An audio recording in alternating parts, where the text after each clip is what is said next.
Hello, my name is Deborah Plummer and I'm an author with Jessica Kingsley Publishers.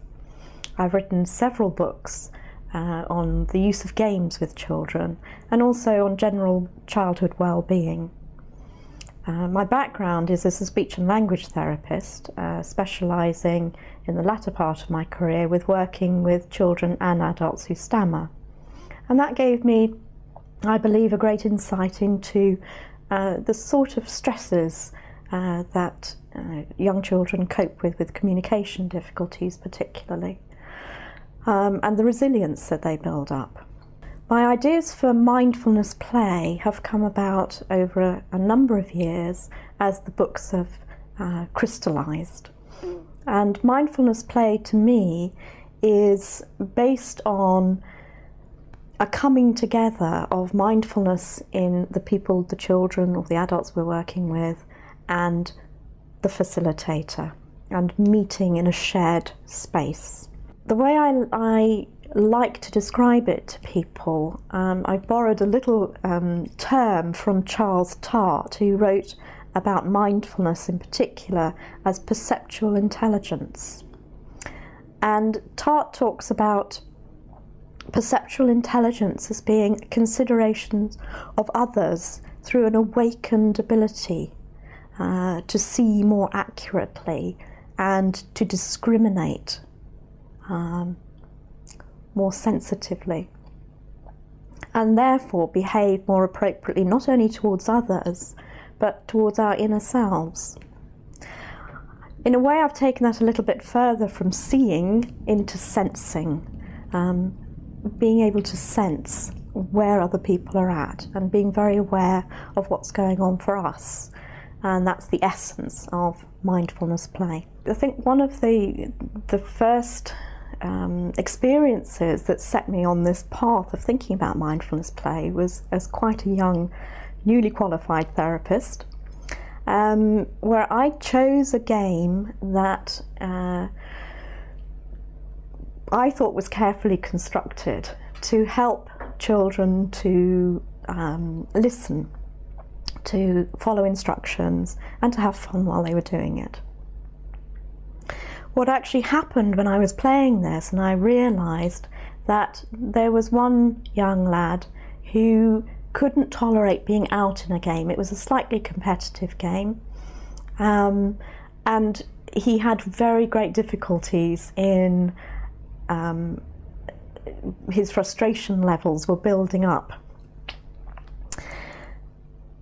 I could imagine that if I hadn't stepped in, if I hadn't realised that fairly early on in the game, and we actually changed the game and we moved into something else, that could have ended up as really affecting his self-esteem in that moment, in that situation. And it made me realise how easily we can do that when we have our own agenda with what we're working with, unless we're very, very mindful of how we're supporting children's self-esteem in what we're doing.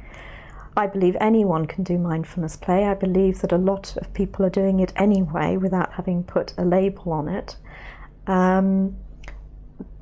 There are maybe extra parts that I've put into the book through my own experiences and through talking to many, many therapists and many parents that bring it together as a particular model. I don't think this is something that people need to learn from scratch. I do think there's a lot of common sense in there, but I do believe that there are extra things that people can immediately take away and use within their work. So there's a lot of very practical ideas about how to employ mindfulness play, how to assess how the mindfulness play is working, and to engage with children at a deeper level.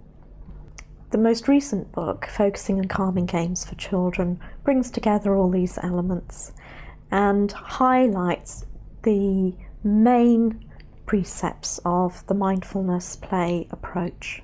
One of those that I think is particularly important is the creation of the nurturing environment to motivate children and to help build their self-esteem and sense of well-being.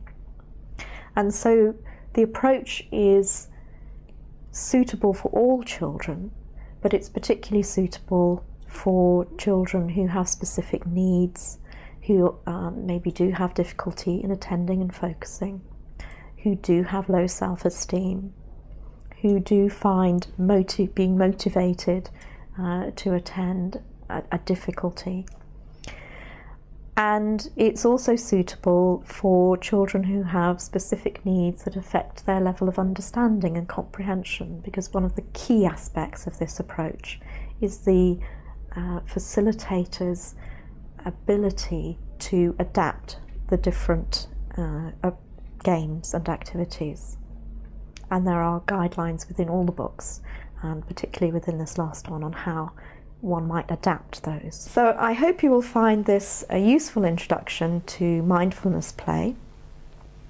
There is more information also on my website, which is deborahplummer.co.uk, and books are available from Jessica Kingsley Publishers.